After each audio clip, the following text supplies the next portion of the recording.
12 o'clock they're going. The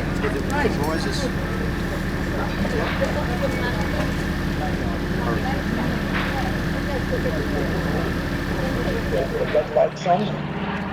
The green light's on. Green on, go is the command from the jump master. And out come our reconnaissance troops. As you can see, these are using the old style round chutes. You can steer them a little bit. You've got two toggles on the webbing running from your shoulders up to the parachute. They're called risers. If you pull on the right one, you turn right. If you pull on the left one, you turn left. But your amount of control under a parachute like this is very, very limited. It's nothing like you're going to see later on with the Royal Air Force Falcons. And basically, they've got a small foldable glider strapped to their back. So as you can see there, they've exited the aircraft. They've free fallen for a short time, and that will be due to the height that they've jumped out at.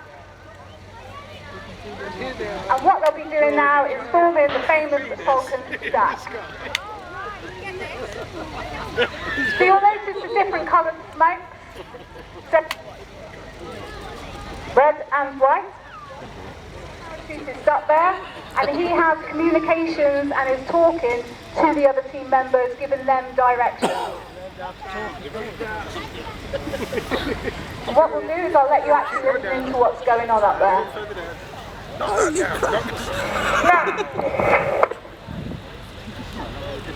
alternative split stack, now!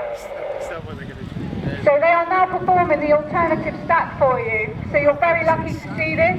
It is due to the lovely weather today. So what they'll do in alternate numbers is they will each pull in a different direction, coming round, generally trying to form a heart for you. So as they come back to the famous Falcon stack, it's worth noting as well there is a lady up there in the team. So this is our first female Falcon in many, many years.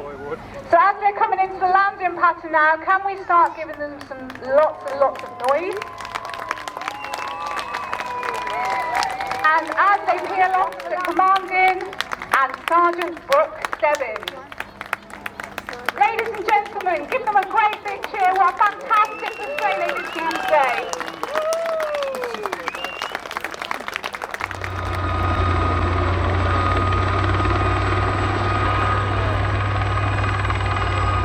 Here we are, crossing.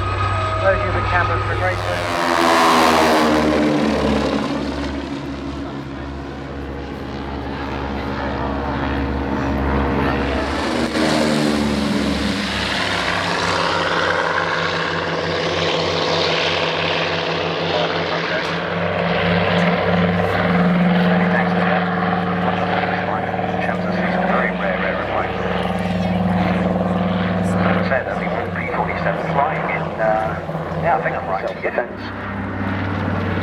But what this aircraft was predominantly for was patrolling the ocean.